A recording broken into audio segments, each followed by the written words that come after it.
ilmu. Ajaklah anak mengaji. Ajak semua mengaji. Jangan sampai wudhu tak pandai, sholat tak sah hanya karena malas mengaji. Tak bisa beribadah cuma main tengok-tengok saja. Tak bisa beribadah main dengar-dengar saja dari orang. Duduk, pahami secara berurut. Masalah air, masalah wudhu, masalah mandi wajib. Beralih kita ke fikih.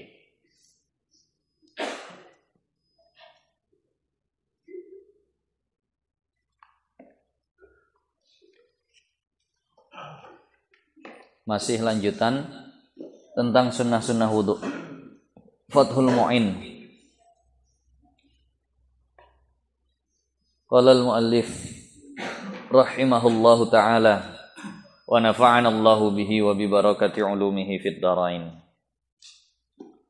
Kesunahan berikutnya adalah ta'ahudu muqin. Ta'ahudu, aqbin muqin. Bersungguh-sungguh memperhatikan muq. Muq itu apa? Wa huwa taraful 'ainil ladzi yalil anf. Yaitu adalah ujung mata yang dekat hidung. Jadi kalau berwudu sunnah digosok-gosokkan ujung mata yang ada di dekat hidung tuh. Nah, itu digosok. Walihaz, dan juga lihaz. Itu juga diperhatikan dan digosok. Lihaz itu apa? Wa huwa taraful akhar, yaitu sisi yang satu lagi yang di luar nih, yang dekat sini.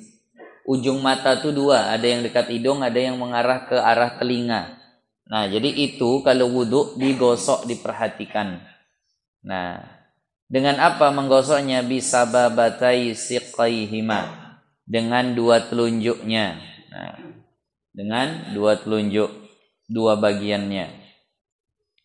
Wa mahallu nadbin, dan posisi sunnahnya nadbi ta'ahudihima, dan posisi sunnah memperhatikan menggosok-gosok keduanya.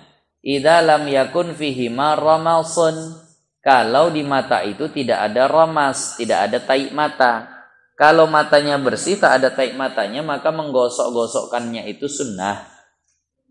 Nah, ramasun yamna'u usulal ma', tidak ada taik mata yang menghalangi sampainya air ke kulit wajah, maka sunnah.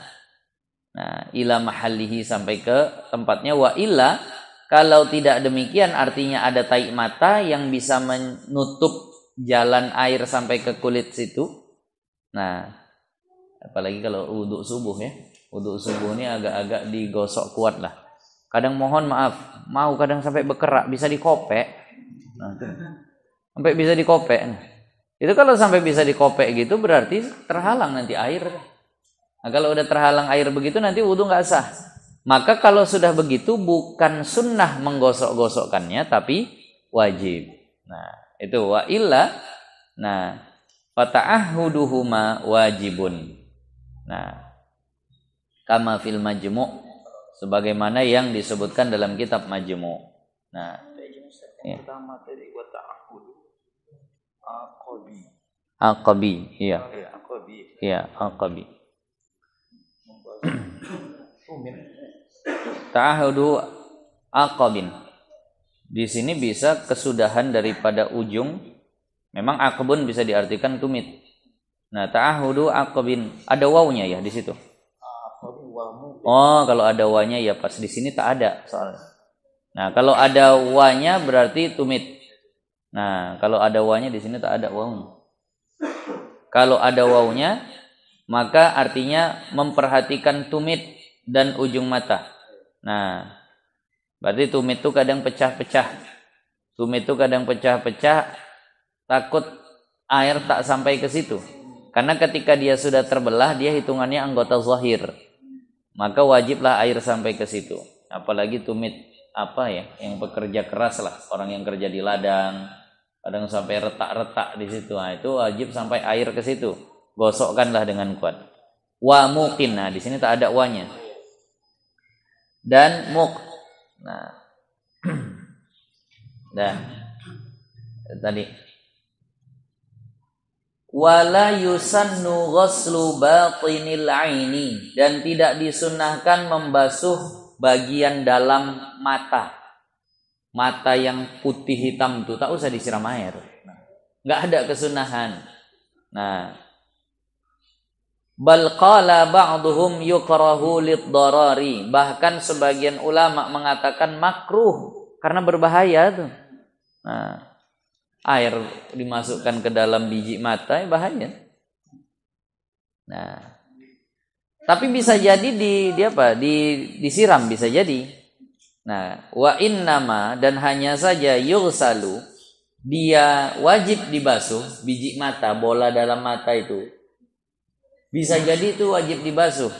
Iza apabila tanat jasa, apabila bernajis. Matanya ketetesan darah. Benajis berarti, maka wajib dibasuh ke mata. Kenapa? Li ghilauzi amrin najasati, karena beratnya perkara najis. Perkara najisnya kan perkara berat. Jadi kalau biji mata dalamnya itu benajis, wajib siram. Tapi kalau tidak, makruh nyiramnya. Nah, karena kalau najisnya agak berat. Orang yang mati syahid pun, kita tahu hukumnya. Orang mati syahid itu dikuburkan dengan pakaiannya yang masih berlumuran darah. Kalau darah dia sendiri. Tapi kalau ada yakin darah orang, wajib ditanggalkan itu. Nah, seandainya yakin lah.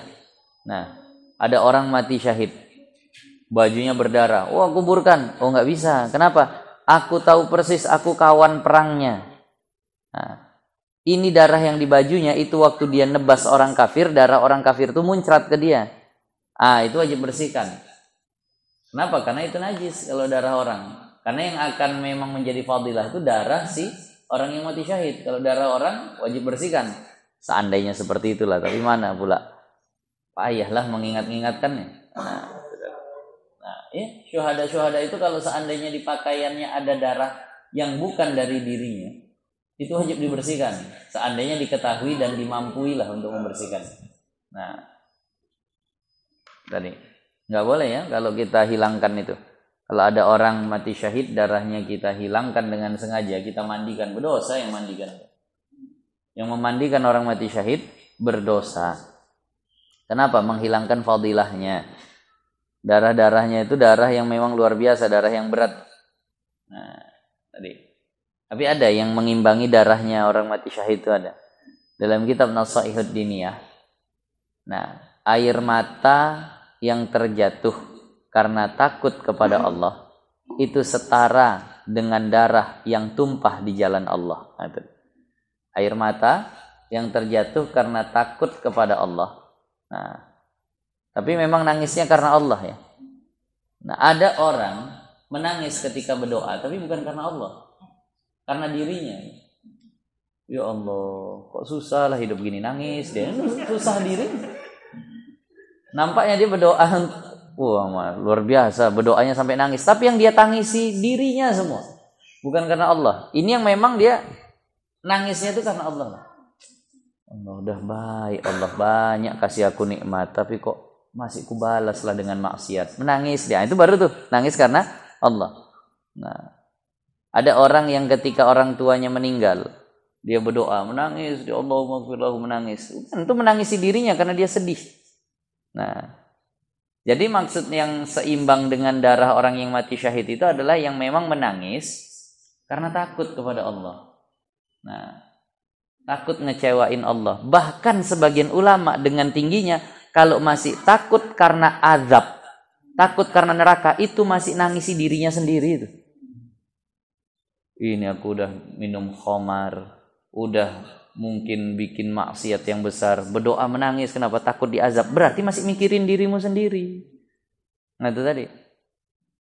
Kalau itu pun belum karena Allah tuh, udah tingkat tinggi betul. Padahal itulah yang bisa kita lakukan biasanya. Ingat dosa, takut neraka, nangis kan gitu. Tapi kata ulama bukan gitu. Nangis karena Allah itu ya nangis karena udah buat salah sama Allah, nggak peduli dengan nerakanya. Nangis karena sudah melanggar perintah Allah. Mau dihukum mau tidak, pokoknya dia merasa bersalah, dia nangis. Nah, kayak ada anak mecahkan gelas di rumahnya, mamanya bangsa yang galak luar biasa, salah main tabok, salah main pecut, main cambuk, begitu pecah gelas itu dia buat, menangis dia. Kenapa? Membayangkan cambukan maknya. Dia nggak peduli sama maknya, dia pedulinya sama dirinya, asal nggak dicambuk sama maknya. Tapi ada anak yang tahu pasti orang tuanya tak akan marah. Orang tuanya itu betul-betul pemaaf, sayang betul sama dia. Tak sengaja merobek baju emaknya, datang dia menangis. Maaf ya mak, ini terrobek begini. Tahu dia tak akan diapa-apakan sama maknya. Tapi dia tetap minta maaf. Nah, itulah begitu tuh, posisinya. Paham ya? Nampak bedanya tuh. Ada yang datang kepada Allah, dia menangis bukan mikirin dirinya. Allah pemaaf, maaf, tapi tetap dia menangis. Karena merasa sudah bersalah kepada Allah. Ada itu yang setara dengan darah orang yang mati syahid. Nah, jadi darah orang mati syahid ini bagus juga, tapi jangan sampai ada darah orang. Kalau ada darah orang yang kita tahu dan kita pasti tahu di situ posisinya, itu wajib dihilangkan. Nah, kemudian kesunahan wudhu berikutnya, wastiqbalul qiblati fi kulli wudu'ihi, dan menghadap kiblat di seluruh wudhunya. Nah, di seluruh wudhunya. Makanya kalau kita desain kamar mandi, desain tempat wudhu masjid, kalau bisa ada posisi keran yang membuat orang yang berwudhu bisa ngadap kiblat. Ini kalau di tempat wudhu kita nih yang laki-laki yang sebelah kanan nih, karena dia temboknya sebelah sini. Nah, jadi kalau wudhu situ dapat pahala ngadap kiblat. Kalau yang temboknya sebelah sana, belakangi kiblat kita malahan. Tadi. Jadi kalau pakai, paling aman pakai gayung, atau silahkan situ, tampung putar badan, kerjaan pula. Nah, kalau seandainya seperti itu. Jadi menghadap kiblat di seluruh wudhunya itu sunnah.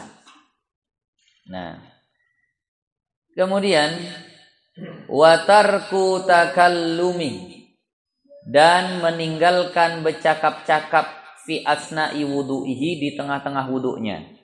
Sunnah ketika wudhu itu diam saja. Nah, jangan bercakap-cakap ketika wudhu. Nah, bila hajatin, kalau tak ada hajat, tak ada perlu. Bi ghairi dzikrin, selain zikir. Tapi kalau zikir itu boleh. Nah, maka nanti ada pembahasan. Apa hukum mengucap salam kepada orang yang sedang wudhu? Kita udah tahu nih orang lagi wudhu, kita ucapin Assalamualaikum. Nah, dia lagi wudhu nih. Itu tetap disunnahkan. Dan si yang berwudhu tetap diwajibkan menjawab salam. Kenapa? Karena salam itu adalah zikir. Nah, pertanyaan berikutnya, apa hukum memulai salam oleh orang yang berwudhu? Nah, memulai salam, dia lagi wudhu, nampak orang lewat yang dia kenal, Assalamualaikum di tengah wudhu. Nah, apa hukum mengucap assalamualaikum itu? Dia yang mulai. Kalau tadi iyalah karena dia diucapin salam sama orang, ini dia yang mulai. Apa hukumnya? Tetap sunnah, tidak makruh. Kenapa? Karena itu zikir.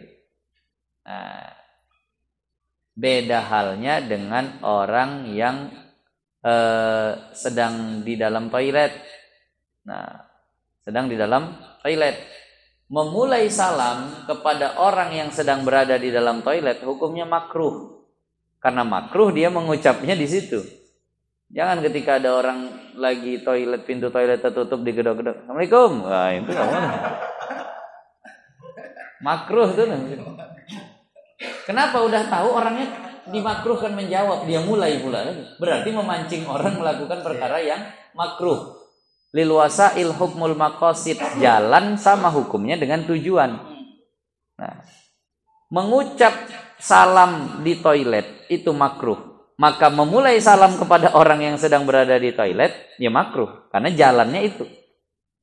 Nah, jadi kalau zikir nggak masalah. Nah, ataupun hajat, kalau hajat nggak masalah. Maka di sini ada lanjutan. Wala yukrahu salamun alaihi, maka tidak dimakruhkan mengucap salam atasnya. wala minhu, dan tidak pula makruh memulai salam darinya. Nah, wala radduhu, dan tidak makruh pula menjawab salam, bahkan tetap wajib saat itu menjawab salam. Nah, jadi memulai salam hukumnya sunnah, menjawab salam hukumnya wajib. Tapi sama-sama kifayah. Memulai salam sunnah kifayah, menjawab salam fardu atau wajib kifayah. Nah, kalau ada orang mengucap salam sama kita, jangan sampai tak dijawab. Nah, jangan sampai tidak dijawab. Nah, banyak hikmah lah. Kadang ada orang bertanya begitu, kenapa mengucap salam itu sunnah, jawabnya wajib? Nah, ada satu kisah pernah kita baca, ketika Allah menyuruh qalam menuliskan nama Muhammad, menuliskan nama Nabi Muhammad, maka qalam itu kan yang menulis di atas lauh tuh. Qalam bertanya kepada Allah, ya Allah, siapa ini? Kok kayaknya begitu engkau muliakan, diistimewakan tulisannya ini? Maka kata Allah, itu adalah kekasihku. Nah, ucaplah salam kepadanya. Maka qalam mengucapkan salam kepada Nabi. Begitu diucapkan salam kepada Nabi, itu salam pertama tuh. Nabinya belum ada, maka Allah yang menjawab saat itu. Maka dari situ ulama katakan, karena permulaan salam itu dari makhluk, yakni qalam, maka dia sunnah. Lalu jawaban salam itu dari Khaliq, dari sang pencipta, makanya dia wajib. Itu pernah ada riwayat seperti itu. Nah, ya walaupun hikmah lain mungkin ada nanti. Nah, jadi itu hukumnya. Ngucap salam itu yang bagus pakai alif lam. Assalamualaikum. Dan menjawabnya juga pakai alif lam. Waalaikumsalam. Nah, kita biasanya kalau ngucapnya insya Allah pakai alif lam. Assalamualaikum. Jawabnya sering tak pakai alif lam. Waalaikumsalam. Seharusnya yang afdal dua-duanya salamnya pakai alif lam. Waalaikumsalam. Nah, itu kalau yang masih mau jagalah. Tapi sekarang ini kadang udah tak jelas. Waalaikum. Nah, itu dengan salam kan. Itu belum terlaksana. Kalau seandainya ngucap salam tuh Assalamualaikum. Nah, Assalamualaikum. Kalau Assalamualaikum itu masih boleh. Assalamualaikum, minimal begitulah. Nah, tadi. Entah ada. Kewajiban orang bukan salam. Nah, Assalamualaikum. Kumlam. Salam dunia lah. Nah. Kemudian kalau ada orang ngucapin salam lewat surat. Kalau sekarang lewat WA. Assalamualaikum warahmatullahi wabarakatuh. Wajib nggak dijawab tuh? Wajib. Itulah. Wajib. Nah, bagaimana cara jawabnya? Boleh pilih. Boleh dijawab langsung pakai mulut, boleh dijawab dengan tulisan lewat balasan. Jadi waktu baca Assalamualaikum warahmatullahi wabarakatuh, langsung aja jawab Waalaikumsalam. Nah, lepaslah tadi. Nah. Kalau tulisannya bukan Arab? Kalau tulisannya bukan Arab, asal bunyinya memang pas, ya sudah wajib dijawab lah tuh. Tulisan aja, Ustaz. Tulisan aja ya. Kadang tapi kalau tulisannya nggak lengkap, nah ASLM WRWB, ya, no? Kalau begitu tak wajib dijawab. Pendek aja, panjang. Jadi kalau surat tetap wajib dijawab. Boleh jawab dengan surat atau boleh jawab dengan suara langsung. Nah, jadi kalau seandainya ada orang yang ngucap salam lewat WA, dibalas nggak pakai salam, jangan langsung suudzon. Wah, ini dijawab kirim pakai salam, jawab nggak pakai salam. Bisa jadi dia udah langsung jawab di mulutnya. Karena memang cara jawabnya ada dua begitu. Assalamualaikum, waalaikumsalam. Begitulah yang ucap salam tadi. Nah, jadi jangan salah lah. Nah, Assalamualaikum, waalaikumsalam. Itu tidak makruh bagi orang yang sedang berwudu. Jangan tak dijawab. Kalau lagi wudu, ada orang assalamualaikum dijawab, karena nggak makruh. Karena itu hitungannya adalah zikir. Nah, masuk rumah, jumpa orang yang kita kenal, assalamualaikum. Nah, yang paling diirikan oleh orang kafir adalah aminnya kita ketika waladhdallin dan salam kita ketika jumpa sesama. Karena salam Islam itu salam paling bagus. Isinya doa. Nah, kalau salam orang itu kan selamat pagi. Pagi yang selamat. Nah, selamat siang. Siang yang selamat. Selamat malam. Kalau kita apa? Keselamatan atasmu. Assalamu alaikum. Bukan kepada harinya pagi, siang, sore. Nah, itulah luar biasanya salam orang Islam. Nah, sebaik-baik tahiyat. Nah, kita sambung. Apalagi yang disunahkan wa tarku tansyifin, dan meninggalkan mengelap. Sunnah habis wudu jangan dielap.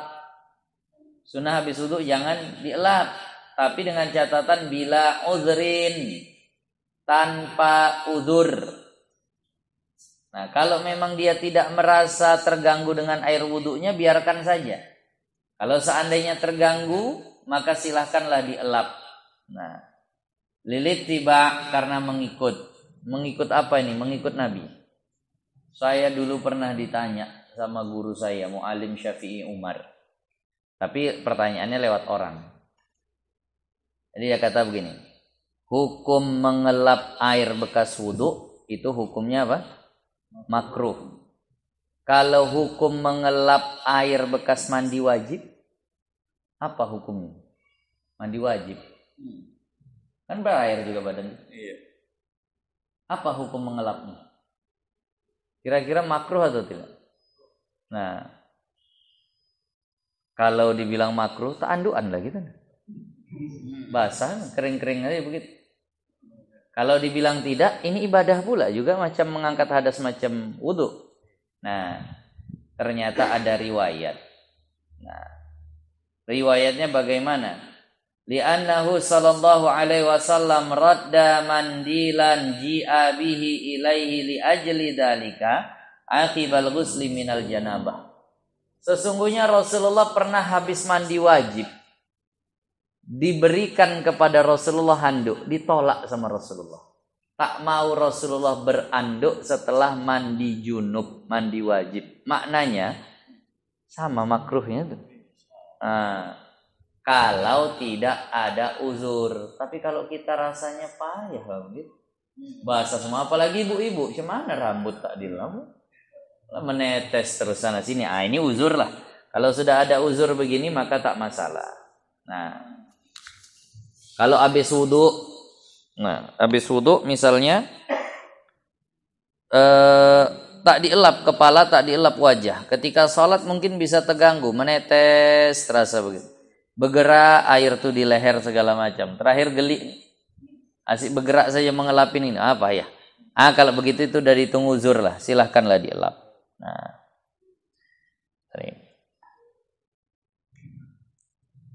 Nah, samalah macam bercakap tadi ya. Bercakap tadi di tengah wudu, hukumnya makruh. Nah, mengelap juga bekas air wudu hukumnya makruh, kecuali ada uzur. Nah, jadi kalau mau bercakap-cakap, nah kalau seandainya ada uzur itu boleh. Apalagi berkaitan sama keselamatan orang. Nampak ada orang yang bakalan bahaya terjadi, silahkan bercakap. Kamar mandi licin, kita mau wudu terbanting gitu. Nah, lalu ada kakek-kakek bertongkat jalan mudah getar, mau ke arah yang kita tadi terbanting situ. Alah, kayak aku lagi wudu, bentar lah kayak. Itu jatuh lah kakek tadi.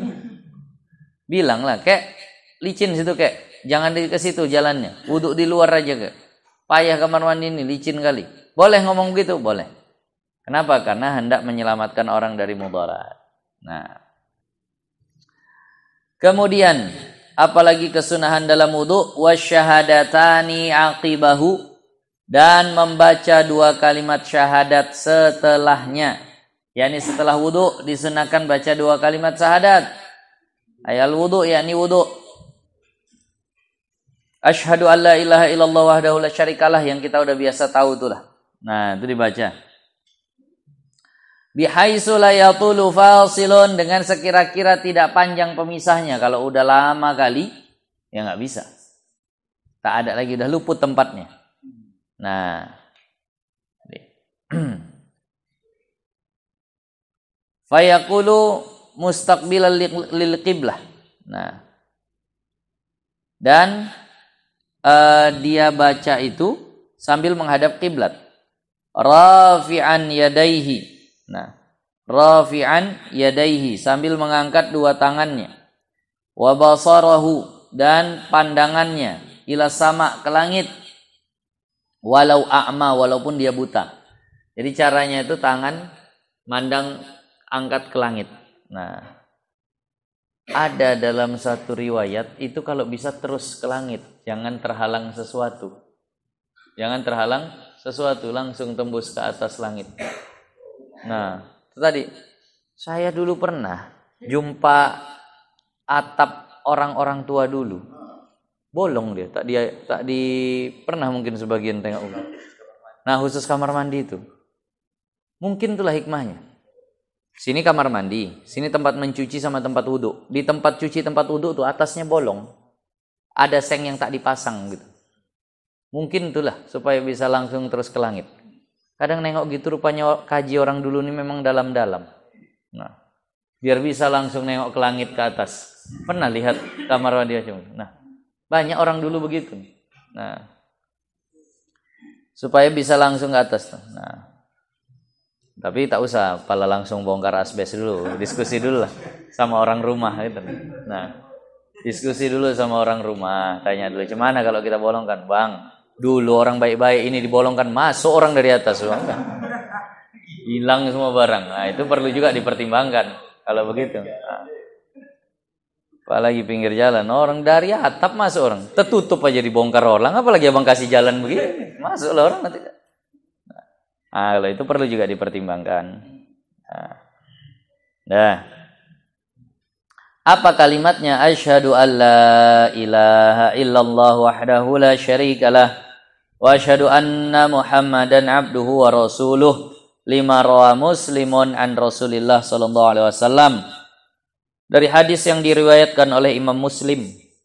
Nah, berdasarkan hadis yang diriwayatkan oleh Imam Muslim dari Rasulullah sallallahu alaihi wasallam. Apa kata Nabi? Man tawaddo'a, barang siapa yang sudah selesai berwudu, faqala, kemudian dia membaca asyhadu an la ilaha illallah sampai akhirnya tadi, sampai abduhu wa rasuluh, futihat lahu abwabul jannati, dibukakan baginya pintu-pintu surga. Nah, dibukakan baginya pintu-pintu surga as-samaniyati, yang 8 itu. Pintu surga yang 8. Nah, kadang hadis begini ini harus dijelaskan. Nah, sama kayak idza jaa Ramadan futihat abwabul jannah wa ughliqat abwabun nar wa sulsilatis syayatin. Kalau seandainya datang bulan Ramadan, dibukakan pintu-pintu surga, ditutup pintu-pintu neraka, dan dibelenggu setan-setan. Itu apa faedahnya? Bukan dibuka kita bisa masuk. Nah, maka di situ isyarah. Isyarah apa? Mudahnya amal itu diterima. Nah, tadi. Begitu mudah amal itu diterima. Dan isyarat bahwasannya banyak rahmat Allah turun. Nah, jadi itu maksudnya. Karena yang pasti dimasuki satu saja. Lanjutan hadis, yadakhulu min ayyiha sya'a. Dia boleh masuk dari pintu manapun yang dia kehendaki dari 8 pintu tadi. Nah, ada itu. Zadat Tirmidzi, berkata Imam Tirmidzi, Allahumma ja'alni minat tawwabin wa ja'alni minal mutatahhirin. Ya Allah, jadikan aku orang yang taubat dan jadikan aku orang-orang yang suci. Nah, itu tadi. Nah, silahkanlah pilih di bacaan yang mana. Kalau kita biasa kita gabung ya. Nah, Allahumma ja'alni minat tawabin waj'alni minal mutatahhirin waj'alni min ibadikas salihin. Nah, itu setelah asyhadu alla ilaha illallah tadi itu digabung lah situ. Kalau mau tambahan silahkan baca lagi warawal hakimu dan meriwayatkan Imam Hakim wa sahhahahu dan Imam Hakim menganggapnya sahih. Man tawaddaa tsumma qala subhanakallahumma wa bihamdika asyhadu an la ilaha illa anta. Barang siapa yang sudah berwudu kemudian dia membaca subhanakallahumma wa bihamdika asyhadu an la ilaha illa anta astaghfiruka wa atubu ilaik. Itu dibaca kayak doa selesai majelis. Apa faidahnya? Kutiba fi raqin, dicatat namanya di satu lembar kertas. Summa tubi'a bi tabi'in, kemudian disetempel, bahasa kita gitu. Dinyatakan bahwa surat itu resmi, benar gitu. Nah, falam yuksar, maka tidak akan robek, tidak akan rusak catatan tadi ila yaumil qiyamah, sampai hari kiamat. Nah, kalau ada orang baca gitu. Nah, artinya apa? Ailam yatatarraqu ilaihi ibtalun. Tidak akan ada yang membatalkan catatan itu. Kama sahha, sebagaimana yang sah. Nah, ada tadi. Yang sahih ya, kama sahha. Hatta yara sawabahu al-azim. Sampai dia lihat pahalanya yang agung, yang besar tadi. Jadi kalau ada orang baca itu sudah dicatatkan namanya di lembaran yang berisi orang-orang baik, yang dia tak akan lagi bahasanya bisa hilang dari catatan itu. Ada satu ulama yang mengatakan maksudnya apa ini? Faidahnya. Kalau orang baca seperti itu, maka kata Imam Al-Qurdi, maksudnya dia tidak akan murtad. Karena yang bisa membatalkan catatan orang seperti itu adalah kemurtadan. Maka fadilah membaca itu tadi. Nah, subhanakallahumma wa bihamdika asyhadu an la ilaha illa anta astaghfiruka wa atubu ilaik. Dia tidak akan murtad. Nah. Kemudian, jam berapa nih udah? Tak nampak. Oh, ada jam 10. Nah, sedikit lagi lah nih.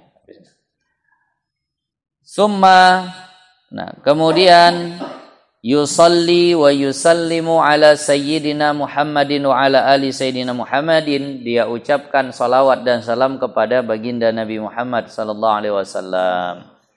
Habis baca itu tadi wa yaqra'u, dan dia baca inna anzalnahu. Nah, dibaca 3 kali itu. Inna anzalnahu fi lailatul qadr, salasan 3 kali. Nah, habis wudu. Nah, baca 3 kali inna anzalnahu fi bukan? Iya, oh iya. Inna anzalnahu al-qadar. Nah, dibaca itu 3 kali. Makanya agak lama nih kalau diamalin semua habis wudu. Nah, agak panjang. Makanya tak salah yang lalu kita katakan bahwa Al-Imam Abdullah Al-Haddad itu menghabiskan wudu sampai 1 jam waktunya untuk wudu tuh. Karena semuanya beliau amalkan. Nah, kemudian bagi kita yang punya anak-anak kecil, nah anak-anak kecil yang belum sampai usia mumayyiz lah, ataupun pokoknya asal hitungan masih kecil, bacakan surah Al-Qadar ini di kepalanya sering-sering. Inna anzalnahu fi lailatul qadr. Baca kitab Matla'ul Badrain bab akikah. Kalau ada anak kecil, dibacakan inna anzalnahu di kepalanya sering-sering, maka dia akan terjaga dari perzinahan. Ngeri zaman sekarang nih. Maka itu sering-sering dibaca di kepala anak kecil. Inna anzalnahu fi lailatul qadr wa ma adraka ma lailatul qadr, lailatul qadri khairum min alfi syahr, tanazzalul malaikati warruhu fiha biidzni rabbihim min kulli amr, salamun hiya hatta matla'il fajr. Baca, insyaallah akan terbebas, tak ada keinginan hatinya, atau terjaga dia oleh penjagaan Allah dari yang namanya zina. Nah, yang punya anak kecil rajin-rajin bacakan itu. Kalau udah agak besar pun tak masalah lah. Nah, udah gadis, udah SMA, tak masalah. Nah, dekati kepalanya, mak ngapain sini kau dulu. Inna anzalnahu, tiap malam minggu keluar ya, tak bacakan dah. Mudah-mudahan bisa terjaga nih. Nah, kalau dia yang bacanya, karena di situ katanya dibacakan ke kepala. Kalau dia yang baca, tak bisa dibacakan ke kepalanya sendiri. Jadi dibacakan di kepalanya. Nah, tadi dibacakan. Kepala ditiup, dibacakan saja situ. Anak pas tidur, atau kalau masih kecil, sesering mungkin lah bacakan itu tadi. Itu fadilahnya. Nah, melindungi anak dari hal-hal yang tak baik tadi. Nah, yang memang sering diajarkan tuh dua tuh. Inna anzalnahu sama al-insyirah, alam nashrah laka sadrak. Nah, itu untuk membuka hatinya, melapangkan hatinya, memudahkan dia mendapatkan ilmu. Kalau inna anzalnahu supaya terhindar dari kemaksiatan zina tadi. Nah, itu. Kadzalika bila raf'i yadin. Dibaca inna anzalnahu tanpa mengangkat tangan. Nah, dibaca inna anzalnahu tanpa mengangkat tangan tadi. Nah, tanpa mengangkat tangan bila raf'i yadin. Nah, kalau tadi pas baca doa angkat tangan sama pandang ke atas langit. Itu pun angkat tangannya agak tinggi. Nah, inilah kadang orang-orang yang tak percaya sama angkat tangan ini. Dia katakan itu hadis angkat tangan itu kalau untuk wudu. Banyak hadis-hadis lain yang tidak hanya pada saat wudu. Nah, kadang orang seperti ini bukan nggak tahu apa bahasanya, bukan tak ada hadisnya. Mereka yang tak tahu hadisnya tapi dibilang tak ada. Nah, jangan cepat kali bilang tak ada kalau bacaan masih sedikit. Nah, ada semua dalilnya. Nah, wa amma du'aul a'dha'i. Nah, dan adapun doa-doa anggota, pas basuh tangan ada doanya, pas kumur-kumur ada doanya, pas basuh wajah ada doanya. Al-masyhuri yang terkenal tuh. Nah, ad-du'aul a'dha al-masyhuru fala aslalahu itu enggak ada dalilnya tuh. Kalau itu tidak ada dalilnya. Nah, fala aslalahu yu'taddu bihi yang bisa dipegangi, yang bisa dijadikan perhitungan, tak ada. Falidzalika hadzabtuhu maka oleh karena itu enggak aku bahas di sini. Kata Al-Imam Zainuddin bin Abdul Aziz Al-Malibari mengatakan tidak aku bahas doa anggota-anggota wudu karena tidak ada dalilnya yang bisa dipegang. Nah, kenapa taba'an? Karena mengikut li Syekh Al-Mazhab, mengikut kepada Syekh Madhab Al-Imam An-Nawawi radhiyallahu anhu. Tapi kalau mau ngamalkan silahkan. Kan kita diajak. Begitu basuh wajah, setelahnya baca Allahumma bayyit wajhi yauma tubyadul wujuhi awliyaika. Nah, wala tusawwit wajhi yauma taswaddul wujuhu a'daika. Ya Allah, putihkan, cerahkan wajahku di hari wajah-wajah para walimu menjadi putih. Dan jangan kau hitamkan wajahku di hari yang wajah-wajah musuhmu menjadi hitam. Padang mahsyar itu maksudnya. Nah, itu ada doa seperti itu. Nah, ketika nanti basuh tangan lagi tangan kanan, Allahumma ati kitabi bi yamini. Pas basuh tangan kiri, wala tu'ti kitabi bi yasari aw bi shimali aw wara'a dhahri. Itu doa-doa yang seperti itu waqila dan dikatakan yustahabbu. Nah, oh bukan, afwan, salah. Di dalam kitab At-Takrirat dikatakan tidak masalah itu diamalkan karena doa. Itu enggak mesti ada contoh daripada Nabi. Berdoa itu silahkan kapan saja. Nah, tapi di sini dikatakan waqila ada satu pendapat yustahabbu disunnahkan ayyakula bahwa dia membaca inda kulli udwin setiap kali membasuh anggota asyhadu alla ilaha illallah wahdahu la syarika lahu asyhadu anna muhammadan abduhu wa rasuluh. Itu sunnah dibaca setiap kali basuh anggota, wajahnya, niatnya. Wajahnya, kemudian tangannya ataupun kakinya, ketika dibasuh dia bacalah tadi itu. Nah, asyhadu alla ilaha illallah wahdahu la syarika lahu asyhadu anna muhammadan abduhu wa rasuluh. Li khabarin karena ada hadis rawahu al-Mustaghfiri. Nah, karena ada hadis yang diriwayatkan oleh Imam Mustaghfir. Wa qala beliau berkata hasanun gharibun, hadisnya hasan tapi gharib. Hadis gharib, tahu hadis gharib nih? Hadis gharib ini adalah hadis yang dalam satu tobaqoh periwayatannya itu hanya satu orang yang meriwayatkan. Kan ada sahabat ramai yang meriwayatkan hadis itu. Lalu ada tabi'in. Nah, tabi'in cuma satu aja yang meriwayatkan hadis itu. Tapi tabi'in ramai lagi karena murid yang satu ini ramai. Karena dalam satu tobaqot atau tingkatan tadi ada satu orang yang meriwayatkan. Yang lain tak tahu ada hadis, cuma dia sendiri. Maka hadisnya disebut gharib. Nah, itu tadi. Nah, terakhir sebelum kita tutup. Wa syurbuhu min fadli wudu'ihi, dan disunnahkan meminum air sisa wudunya. Wudu pakai ember. Ciduk, masih bersisa, ambil sedikit minum.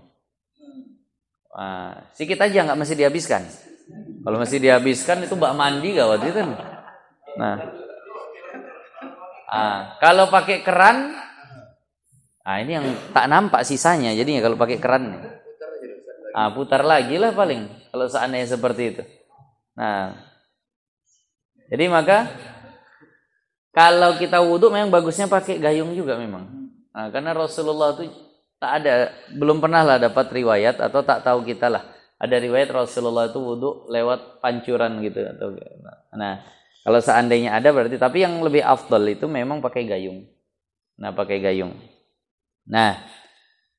Tapi agak susah memang. Bisa ngamalin ini tadi, sisa sedikit airnya kemudian minum. Apa fadilahnya? Li khabar, karena ada hadis, inna fihi, sesungguhnya padanya, pada air bekas wudhu itu, shifaun min kulli da'in, obat dari segala penyakit.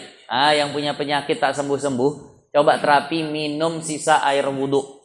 Mudah-mudahan baik. Mudah-mudahan sehat. Karena ada hadis yang mengatakan sisa air wudhu. Bukan bekas air yang dari tubuh ya. Sisa yang di ember. Itu diambil diminum. Itu adalah obat dari segala macam penyakit. Sedikit aja. Apalagi air sumurnya kuning. Itu yang agak payah tuh. Ya wudhu pakai air sumur. Air sumurnya kuning, butek. Keruh gitu. Sedikit aja ambil sedikit minum. Mudah-mudahan gitu. Wudhu dia sendiri. Itu tadi. Kalau yang bekas tubuhnya malah kurang bagus. Kenapa? Karena larut dosa di situ. Jangan diminum lagi kalau itu. Kurang bagus. Ini sisa yang di ember, bukan yang menetes dari anggota tubuh. Akan datang nanti wa yusannu rasyu izarihi bihi.